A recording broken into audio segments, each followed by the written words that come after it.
Sales Proformance Show.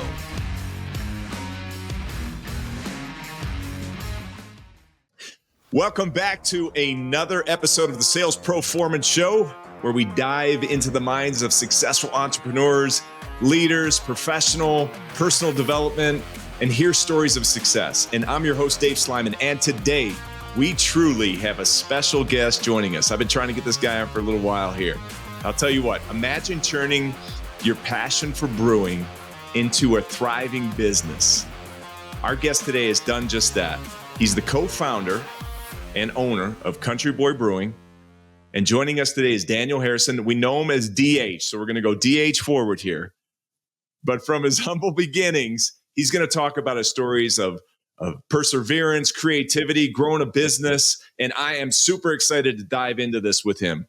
So sit back, enjoy your favorite beverage, no pun intended there. Let's dive into the world of Country Boy Brewing. DH, welcome to the show. Ben, thank you so much for the opportunity. It's an honor to be here. I know we've been trying to link up over the last couple of weeks, and I'm pumped. Yes. But, even with some technical difficulties earlier today, we're going to make it work. So I'm stoked. We got it all working out. So, man, listen, I love to dive into the story. Just tell us the story of how all this started. I know it was 2012 when you started, but give us our listeners some background here.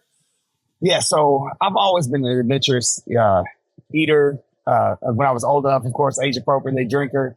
I got that from my dad. My dad always told me anytime he traveled, whether it was to another county, another state, another country, you eat and drink like the culture. And so I've been blessed to travel a lot.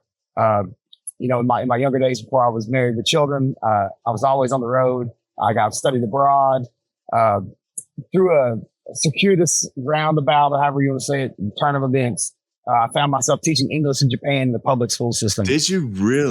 Wow. So Georgetown, Kentucky is the largest automotive facility in North America, and Toyota is based in Georgetown.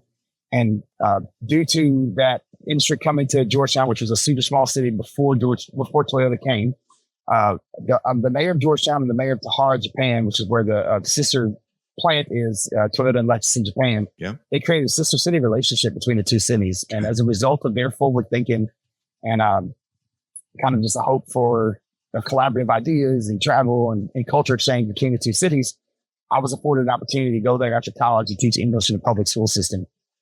Didn't know it at the time, but also joining me on that trip was my future business partner, Nathan Coppage. He also got accepted to go over there. And so me and him had apartments and me and each other. We palled around together after work. Tahara's a beautiful place. It's on this Austin Peninsula on the Pacific side. Just got a beach that's right there. So we loved exploring around the island. But you get my friends and I was that way too. I was there for 2 years, but if you're in Japan at any length of time, it really helps your stage and get into like one subset of their culture. So I got friends who were in the Japanese music scene, friends who were in art, friends who were in history. And so Nate and I were really, really into craft beers. Craft beer scene was blowing up there. So we're like, let's start a blog writing about Japanese craft beer. I'd like to tell you, Dave, I'm a reformed craft beer blogger. I was one of some of those folks who give me fits now, but I was one of those guys back in the day. It was like singing the praises of Japanese craft beer. Anyway, long story short, we met a guy named Brian Baird and his wife Sayuri.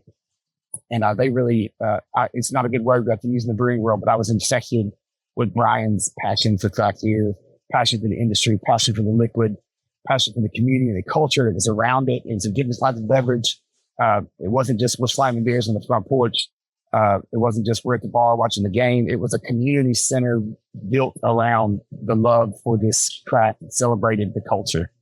And long story short, when I came back, met Nate's brother, Evan, who joined us in the business. Met my original partner, Jeff, who since he's retired, through the local homebrew club. I worked at a local craft beer bar called Galvin's, just still around in downtown Georgetown. Fantastic place. That's where I learned about the business side of stuff, customer service side of stuff. And we all got together, and in 2012 or 2011, when we started the company, we said, what if we just try to give this thing a go? I know everybody's ever brewed a batch of beer in their backyard, and their buddies and drank it at the tailgate have been like, this is awesome. And everybody thinks, you just want a brewery. And we were getting told that, but at some point in time, and Jeff really helped us spur us along with him. He had a little more business experience than we did, being a little bit older than we were. Like, I'd rather look back, and something we look back on now being going on 13 years in the industry, but I can remember having the conversation with Meiji and Mike. It's in 2012 when I'm speaking of. In 15 years, I'd rather look back and say, hey, we tried, we failed, but at least we did it, than look back in 15 years and say, what if? What if we'd have done that? What if we'd have and just given it a try? And even if we'd have lost some money, even if we'd have lost some time, even if we'd had some embarrassment or business failure, but we at least gave it a try. And so with that mentality back then, I'm happy to say we did it. And then just the local community here. You mentioned it earlier, and I hate to cut you off. And people talk about us like we're some big entrepreneur. And I know there are a lot of smart people out there. I'll never put myself, people ask me all the time, like, what traits of an entrepreneur do you have? Or when did you become an entrepreneur? I don't know that I am. I think I just, somebody that took a risk, knew how to work hard. That's just kind of in our culture here. And, so, hey, we know we want to do this thing. We love doing it. My life is beer. I know that can sound bad in some context, but like my life is beer. It's what I do. It's who we are. It's what we talk about. It's how we live. And we just wanted to say, life's too short, right? Let's do something that we enjoy doing.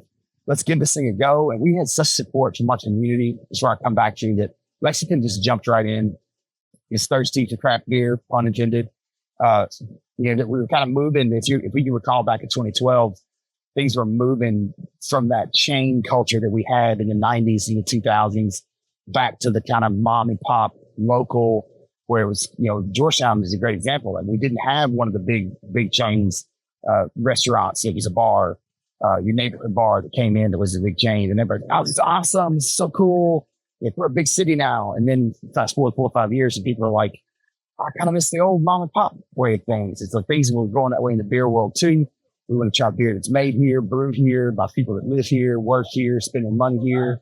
And we just kind of caught that at the right moment in Lexington. We were the first microbrewery and tap room in Lexington. We have another production craft brewery that was here. And of course, people were beer drinkers here, but there wasn't a Lexington beer.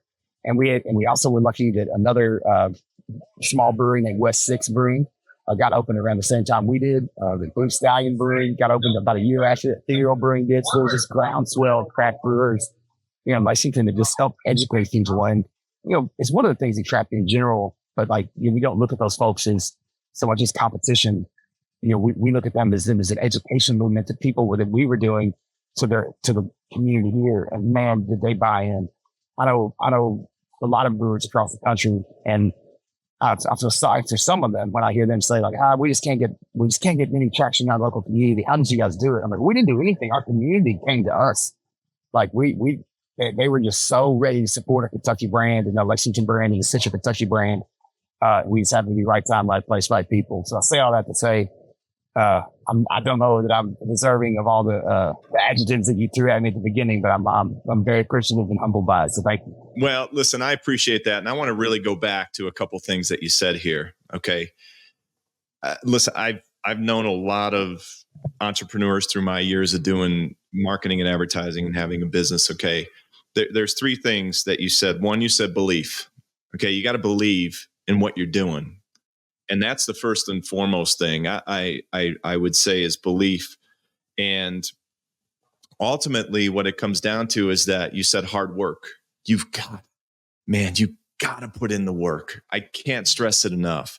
When you're building a business, whether it's startup or you're taking over a business, whatever it is, you've got to be able to put in the work, man. I can't stress that enough. And I think when you have that belief and you have that work ethic, and obviously you guys have a great product. If you had people asking about it, you've got a really great product. So when you combine that together, you can really come out with a formula. Listen, the smart people out there, man, that whatever they for me, I'd rather take someone who's busting their ass trying to get things going and understands what it takes to move up than someone who's smart, because with smart people, when things get hard, they fold because everything's come easy to them. But I love it, man. So you guys are sitting around a room. You're like, You started brewing some stuff. People are liking it.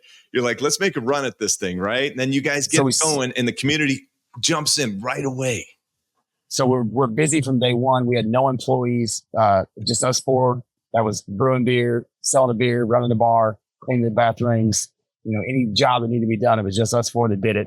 Until about 6 to 7 months in, we hired our first bartender. I'm telling you, that was the best beer I ever drank. I can remember walking around and sitting down, and Leanne was her name, and Leanne was like slinging beers, and we're like, "This is the greatest day of our lives. We've made it. We've employed one person." But we grew so quickly. We were busy from day one, and immediately people ask all the time, like, our business plan was 30 beers a day. If we could sell 30 beers a day, like the math, reverse engineering, everything, got to keep the lights on, but they're putting money in our pocket. That keeps the dream alive, right? That pays the bill, that covers the rent. We ended up having to open about 3 weeks before we initially planned.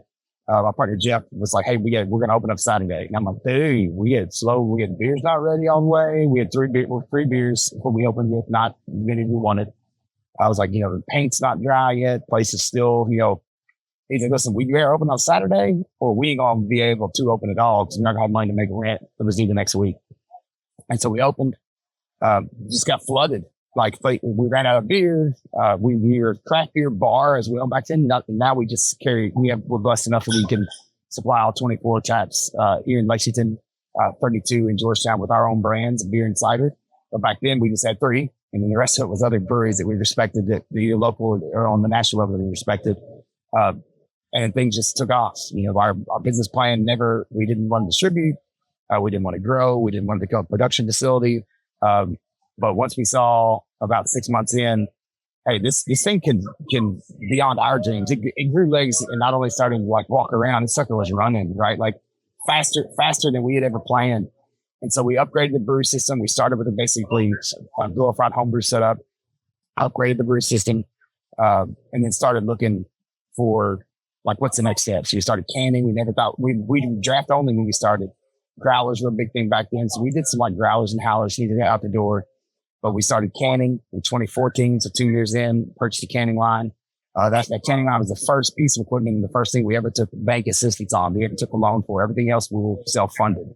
That sounds really impressive now when you see our facilities.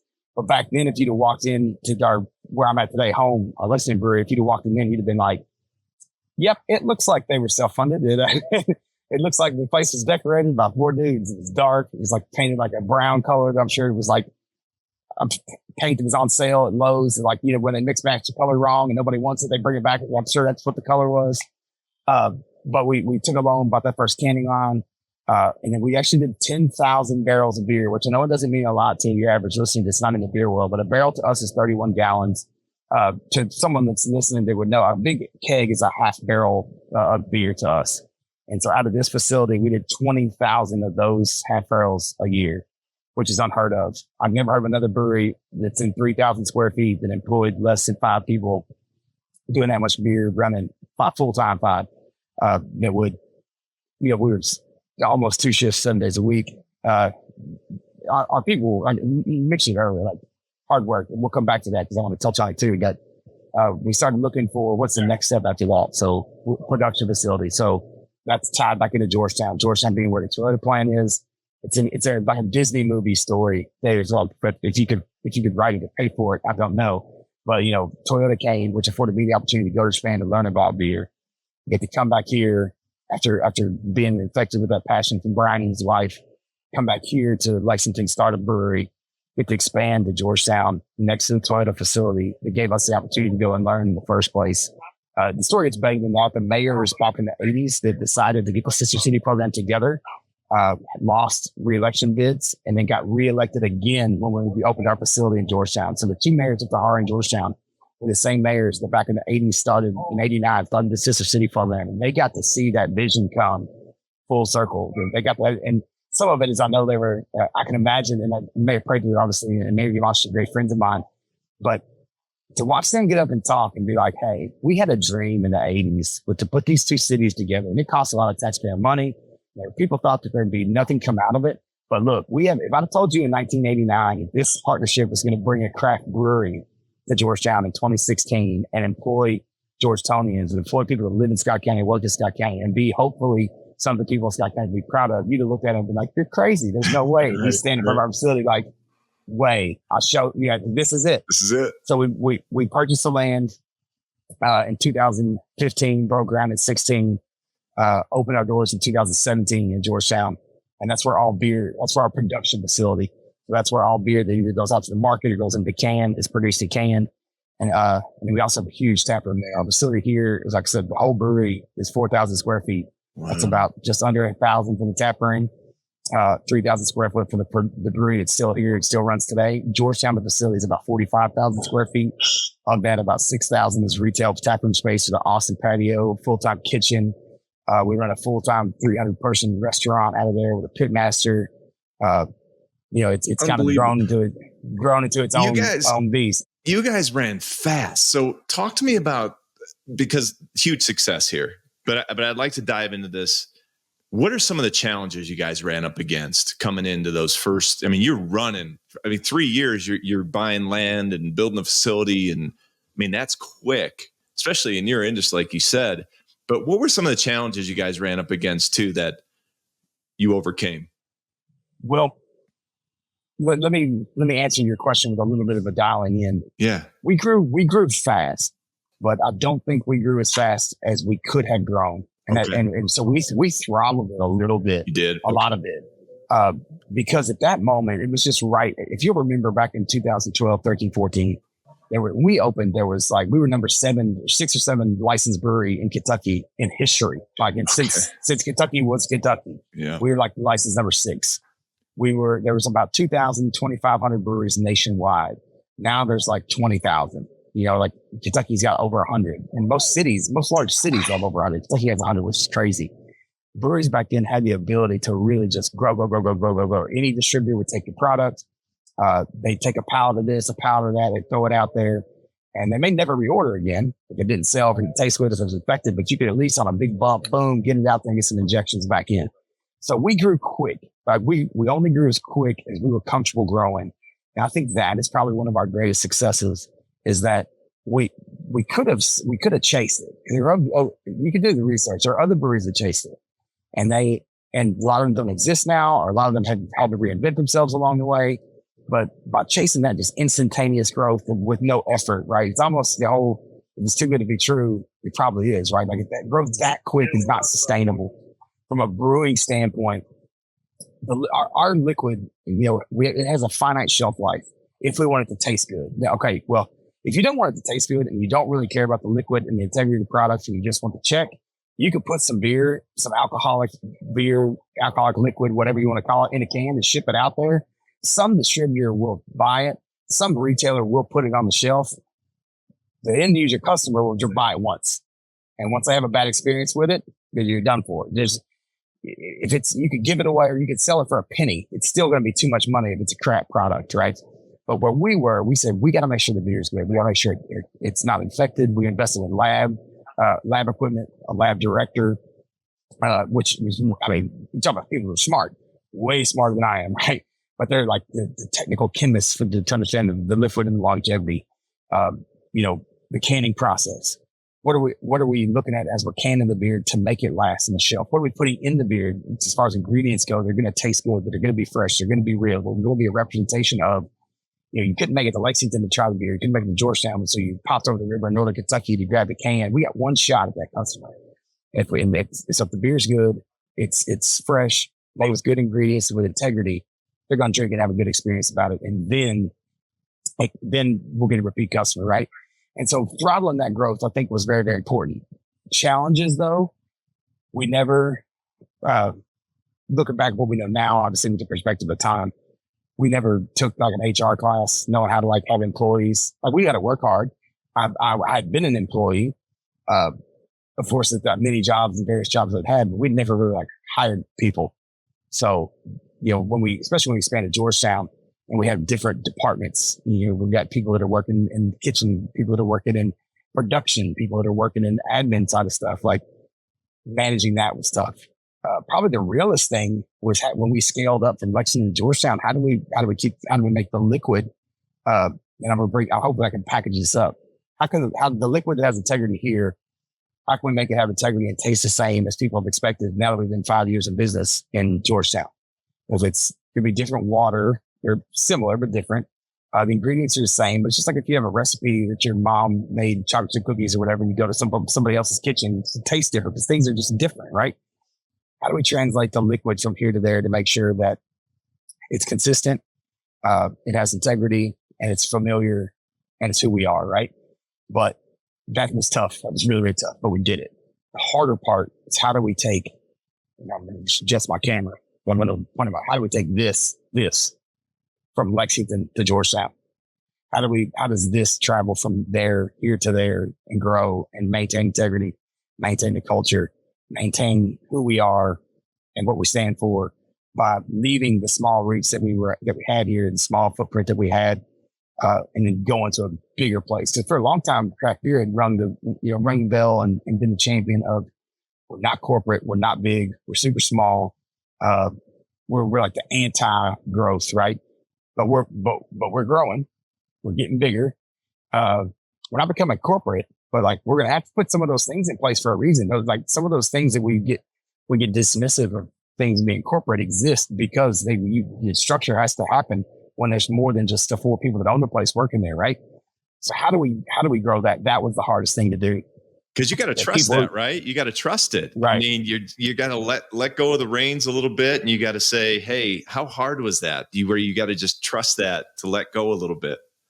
And my kids aren't that old yet, but I assume it's like watching your kid learn to drive, right? Like you can't touch the pedals, you can't grab the wheel anymore. Now that we got other people that are both making the beer, selling the beer, being representatives of the brand out there, that's not just me. How do I let that go and be like, okay, it's my baby, but I have to get out and somebody else is driving it right now, and I'm not okay with it. But I got to figure out how to be okay with it. So that was probably the hardest 2 things is how when we and you have to ask an independent third party, right, to see if we did it well.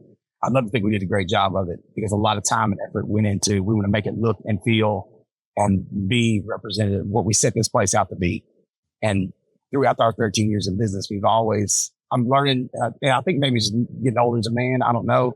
Trying to trust my gut more. And looking back, and there've been times where I've been like, probably shouldn't do that. Probably not the right decision. Doesn't feel right. Maybe it's not the right way to say it. So, but my gut told me that was a bad choice, and it was. So now we're trying to be like, okay, if it doesn't feel like us, it doesn't look like us, it doesn't fit the brand narratives, it's a stretch. We want to stretch ourselves a little bit, but if it's a stretch outside of our comfort zone, let's probably, and you can take that to any aspect of your life. If you got to ask, is it okay or not? It's probably not, right? Yeah. And so for our brand, being able to handle it, let other people grow it, but also maintaining integrity has been tough. But hopefully something I think, if you did find that third party, I think they'd tell you we did an okay job of it. That's great, man. And I think that's one of the things that are common themes in the success of people who are on here. They really do trust their guts in certain respects. And listen, here's the common theme. It's only a mistake if you don't learn from it. I say this all the time, right? I mean, you're going to make mistakes. That's just part of being human. It's part of running a business. It's part of your personal life. It's the whole thing. But when you don't learn from it, that's a true mistake. When you learn from it, it's not a mistake. And it's a common theme amongst the guests that we have here who are successful. I want to just ask one question. Was there a pivotal moment when you guys in the early days where you were like, you know what, we're on to something? It like shaped the journey where you all kind of maybe were sitting around looking at each other at a table, drinking a beer and going, wow. No, I can tell you. So through our distributor, Sierra Nevada is my hero. Okay. Brewery, right? Like people ask, like, is there a brewery you look up to? Is there a brewer you look up to? Is there a brewery owner you look up to? Is there a brewery culture you look up to? I can answer all those questions with one. Sierra Nevada. Okay. Everything they do is fantastic. Everything they do is excellent. Everything they do is on brand. Everything they do is appropriate. It's Sierra Nevada they are the ship with the sail that is, anyway, been very lucky to meet a lot of people that work there. And their head brewer, who'd been their longtime head brewer, who had worked for Mr. Grossman for years and years, Steve Dressler, was in our Lexington tap room. And it was, you're talking about, this is like craft beer royalty, right? Like, I'm like a beer nerd, right? So I'm like, the Sierra Nevada guys are in our tap room. They're drinking our beer. They said it was good. And we hung out for a night and drank some beer. And it was cool. I wasn't with Nate and Evan, but I called them. I was at the beach and someone texted me a excerpt from a paper, it was like not like a newspaper, but like a small like community circular, something like that was going around in California, right? And they were talking to Steve Dressler, head brewer of Sierra Nevada, and they're saying, "Are there any breweries out there that just are piquing your interest? Are there any breweries out there that are just doing something different?" And it was him and a couple of Sierra Nevada guys that were like, "Well, we don't like to pick favorites, and we don't like to single anybody out because they know everybody in the industry." And they said, "But if we had to pick out one, it would be Country Boy."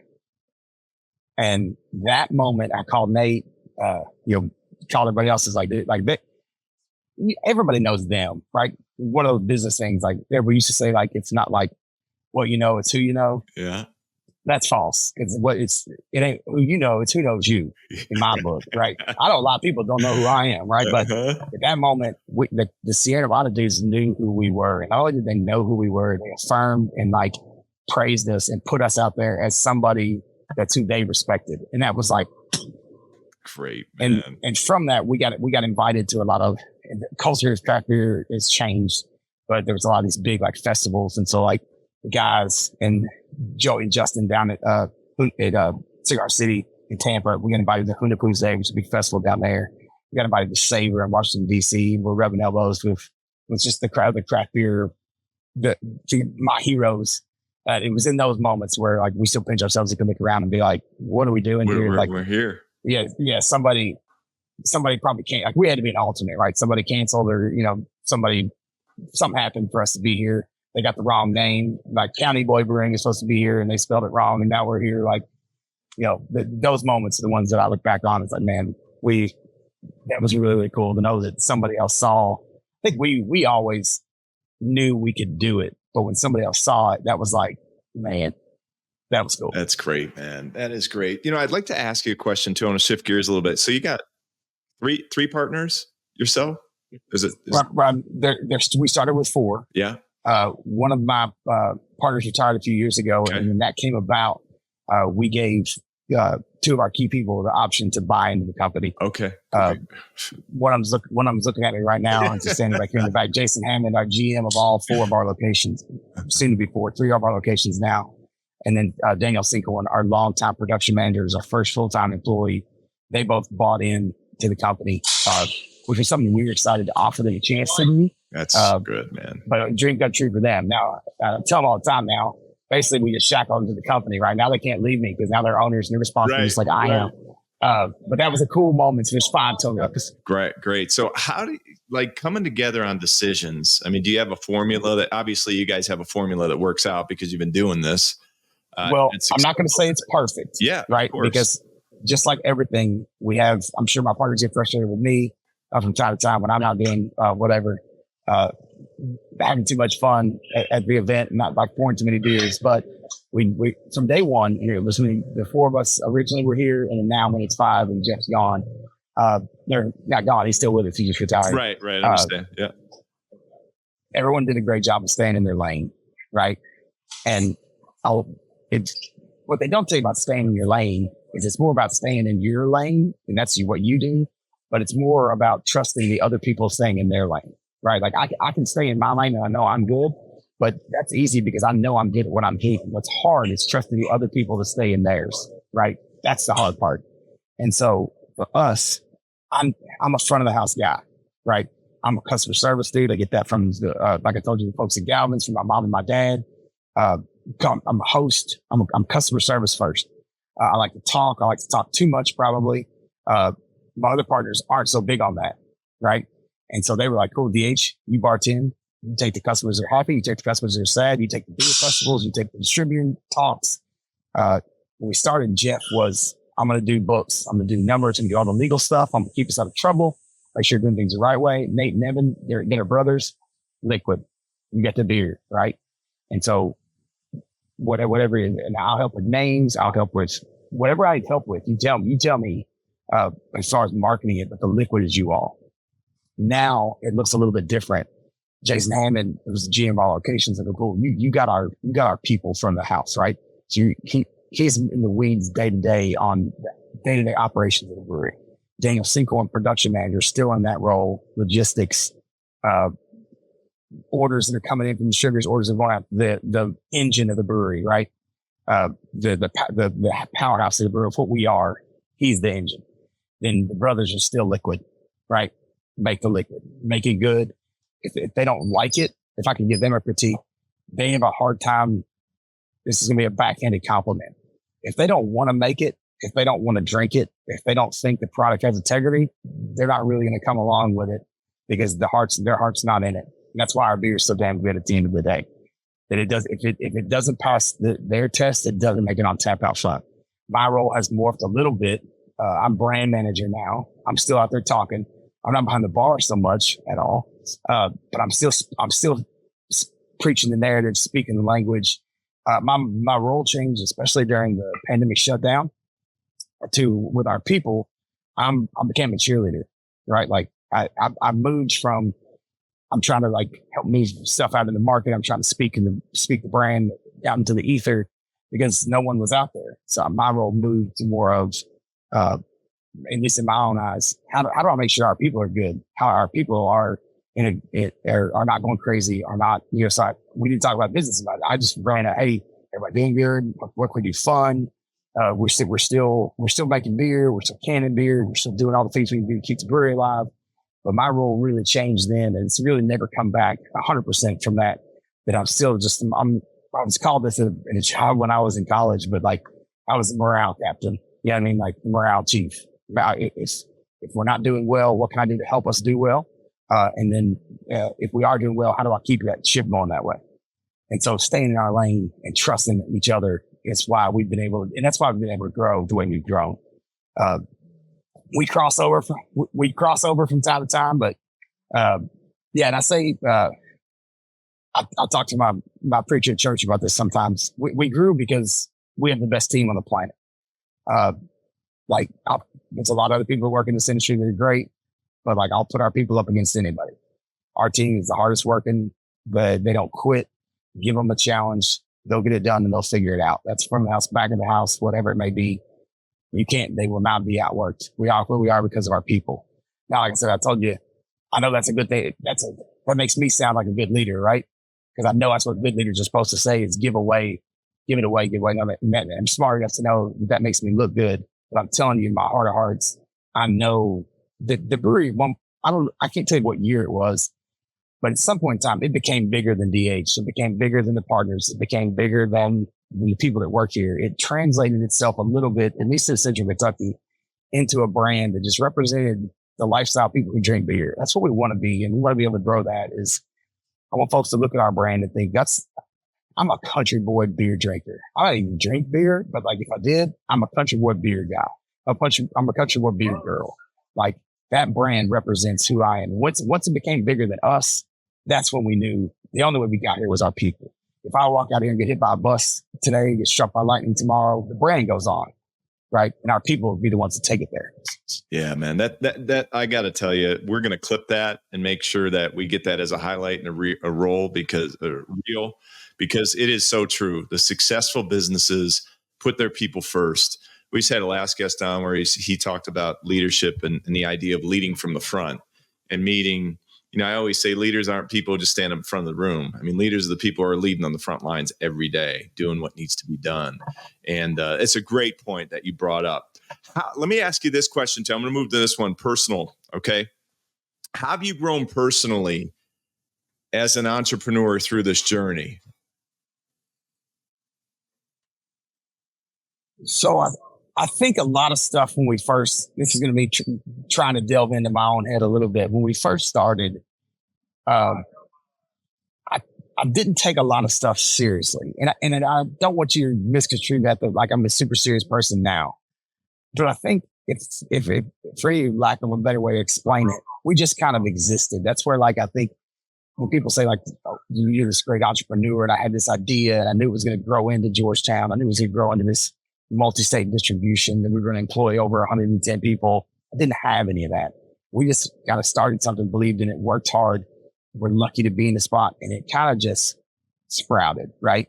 So I think if you were to ask that question, I've had to grow into the leader that people always thought I was. Does that make sense? I had to try to, or I didn't have to try to, I had to become someone that the staff already thought I was, right? And I'm still trying to become that person, right? Like, I want to be somebody that is intentional about everything I'm doing with our folks on a day-to-day basis. So, you know, I try, and some of this I'm stealing from my sister who tells us to her kids, like, I'm trying to participate, not anticipate, right? So I'm not always out here worrying about either what's next or what's in a bad way or what's next in a good way. I want to be present in the moment and understand that I am there is no one that I can go to other than me. If a problem has risen to my desk, there's nobody else's desk that I can. So if I can't figure out how to solve it or mitigate it or know the answer to it, we got a problem. Or I know who to send it to, you know, laterally from us. But if the problem reaches my desk and I can't fix it, then I have made a mistake because I have failed the people under me, that either I haven't empowered them to know how to fix it, or I failed them by letting them think I'm the person that it comes to and I can take care of it. So for me, I guess my personal growth is growing up. Dave, does that make sense? Like, you know, at some point in time, we realized this brand, there was a time, and I'm going to digress a little bit. Hopefully I'm going to bring it back. This is great. Keep going, man. You're rapping. That people always said, like, they cement lifetime. People didn't say this, but I kind of thought about it in my head. Like, people cement lifetime memories around our brand, right? And that's heavy. It's cool. That's cool. Well, it's not heavy yet. But like, hey, I met my wife at the tap room. Hey, I met my husband out. We drank Cougar Bait. It was our first beer we drank together, or we had it at a festival. Or, you know, when we found out that I was having a little baby boy on my buddies brought over a 6-pack shotgun wedding and we toasted with it. Like, they remembered the beer associated with the events. That's why beer's so cool, right? Like, and this is not a slight to the soda makers, but no one's like, dude, I remember the first soda I drank with my dad. Right? Like, I remember the first cup of coffee I had, or I remember my grandfather and his buddies sitting around drinking X brand of coffee. Like, no slight to any of those folks in those industries, but like, beer has that just cool thing. The minute that I heard someone say, my brother died in a car wreck and the last beer we had together was in the tap room, we got something big here. Yeah. And it's not something to be handled lightly. That it's something that we've been blessed and we've been given. And I got to take this thing and I got to grow it. I got to take care of it, because there are people that will remember long after we're dead and gone, long after the brand is gone, whatever, that the memories that people have around this, like that dude who the last beer he had in here was his brother before his brother passed away. Someone's got to take that mantle and carry it. And that's got to be me. Responsibility. It's heavy lies the crown, man. I mean, when it comes down to, and I'm not saying we have a crown on our heads, but when you got responsibility of the people who are your customers, the people who you work with, it's a tall order. And I think you're doing it right, though. You said something that's really important here, and that is being very intentional and being very present. And with so many things going around you, with a growing business, and I mean, I see the background of just, you've got 3 to now soon to be 4 locations. That is a discipline, my friend. And I commend you on it, DH, to be present and be intentional, because you've got so many other things swirling around, and it's a discipline, and I commend you on it. Well, I appreciate that. I have a wife who understands. I mean, my wife's Japanese. We met in Japan. Yeah. And so they understand the work. They, you know, even like the school teachers, which she was in Japan, they're leaving at 7 a.m. They get home at like 11, right? Like they understand the work, and and even beyond the cultural understanding she has, like she gets it, right? We were in the Tavern McBaird one day, and Michi was talking to Sayuri. These are my mentors, right? And my wife, fiance at the time. Okay. And Brian's out there and he's drinking a beer. He's talking to, he's just working the crowd, right? It's a lot like a motivational speaker, right? He's just drinking beer, right? He's just going to check on everybody. And Michi said to Sayuri, she goes, you're back here working and barking. And she goes, and Brian's out there drinking. And Sayuri goes, no. He's doing the work. That's the work, right? And because the people that are coming there came here to not only drink the beer, they came to drink the beer with him, right? And so I think it's with that lens that I'm blessed. My wife has that understanding of putting the time in. It's huge. And I want to come back to that. I know we're probably going to find out amount of time. No, but at the beginning, you talked about hard work. And you talked about the time. People always talk about like a certain amount of bars, certain amount of restaurants fail in the first couple of years. And I think that statistic is totally skewed, right? Sure, there are some bad business models. There are bad locations. There are bad product that comes out, but that's a fact. But I believe I hated statistics in college, but if there was one thing in stats that you could put in there, a lot of those people that start those businesses don't understand how much work it's going to take to make it successful. And you're going to have to miss kids' birthdays. You're going to have to miss friends' birthdays. You have to miss holidays. You're going to have to go to work when you're tired. Go to work when you're not wanting to work. Go to work when you're in an argument with somebody at home. Like you've got to go. There's no way there's no one else but you. You got to put the time. You got to open the doors. It says we're open 7 days a week. Somebody's got to open them. Somebody's got to close them. And if those people aren't willing to do that, those are the ones that I think a lot of those are falling into that category. And you talk about putting the time in. And me and my buddy Scott Willett, we have this joke, right? And we just tell each other all the time, you got to put the time in, right? And it goes with anything, right? I tell my little boy, he's not very good at basketball, but he loves to play. And so he came home from practice. And he said, nobody wants to pass me the ball. You know, we're in a game, they pass me the ball, practice, we're passing me the ball. He says, yeah, I'm discouraged. Nobody passing the ball. I'm like, well, can you shoot? He's like, not really. I'm not really that good at shooting. I'm like, can you dribble? He's like, not really. He goes, I'm just not really good at basketball. I said, no. I said, how often do you practice? And he's like, what? I said, well, I go out sometimes. I'm like, all right, cool. He loves fishing. When he wakes up in the morning, he goes fishing, and my mom and dad's in summer break. Any chance he gets, he's throwing his rods in the yard, thinking about fishing. He's watching YouTube videos about fishing. He's watching Netflix series about fishing. He loves fishing. And I'm like, hey, you're good at fishing because you put the time in, right? You're not good at basketball, and you'll never be good at basketball. You'll never be good at anything in life if you don't put the time in. I think my buddy Willett said, the secret to catching the big fish, shooting a big deer, having the best golf swing, knocking down the 20-yard putt, you got to put the time in. No one wakes up and goes to the golf course and swings and hits 300 on their first time, second time, third time. You got to put the time in, and it's the same way with business. You'll never get the word out. You'll never get people to believe in what you're doing. You'll never get your employees to follow what you're doing. You'll never reach the potential that your brand could have if the customers and everybody else doesn't see you putting the time in on it. And once they see you put the time in on it, then they'll put the time in. But it doesn't work the other way around. That's true leadership, man, right there. What a great story. You just nailed it. You nailed it right there, brother. And that whole spiel is reserved for my wife. I tell her why I'm hunting so much. I got to put the time in, right? I got to put the time in. So I'm golfing. I got to put the time in. That's right. No, man. Listen, one more question before we go. We're going to wrap it up here, but this has been fantastic, man. Pleasure's all mine. I know why you're successful, and this is you are a true reflection of your organization. I'm sure the people. Thank you for that. I know the people you work with. But last question, okay? Real important here. What's your favorite beer? What's your favorite beer that Country Brewing puts out? Okay. Up until about 8 months ago, I would have said Cliff Jumper IPA. Okay. I love drinking IPAs. Always been a hop fan. If you're not familiar with IPAs and India Pale Ales, like hop forward, very floral, usually higher ABV. Usually people call it bitter flavoring, but that's me. That's what I want, right? Okay. I've never been a fan of just a plain hamburger. I want the hamburger with the blue cheese and all the other funky stuff on it, right? I want the IPA. I switched about 8 months ago to Witness the Citrus. Witness the Citrus is the New England style IPA, so it's hazy in color. It's called Witness the Citrus, which is named after a rock climbing route in the Red River Gorge, which is a worldwide known rock climbing area, national park in Kentucky. Witness the Citrus is one of the routes. One of my partners, Evan's a big time rock climber. It's a nod both to him, his passion to gorge and IPAs.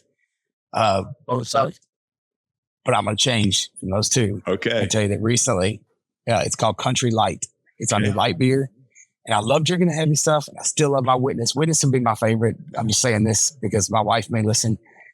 You know, you got to maintain an active lifestyle. The IPAs kind of catch up to you. And old dad's knocking on the door at 45. So I gotta watch my caloric intake. It doesn't come off as easy as it used to.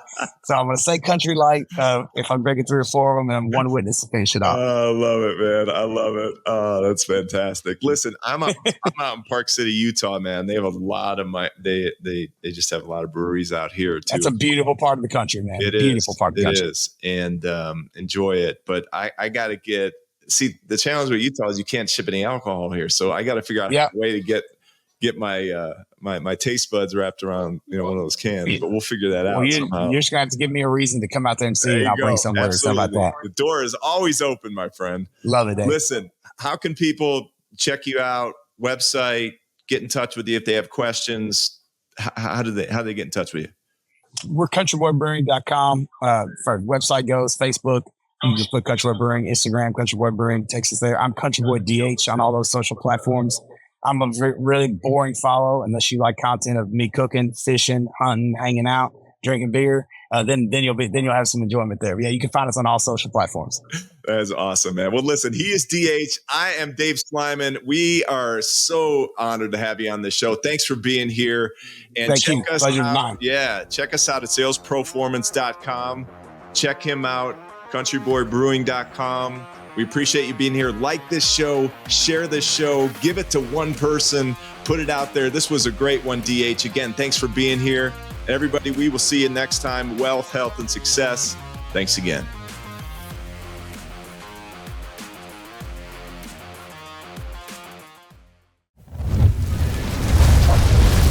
The Sales Proformance Show.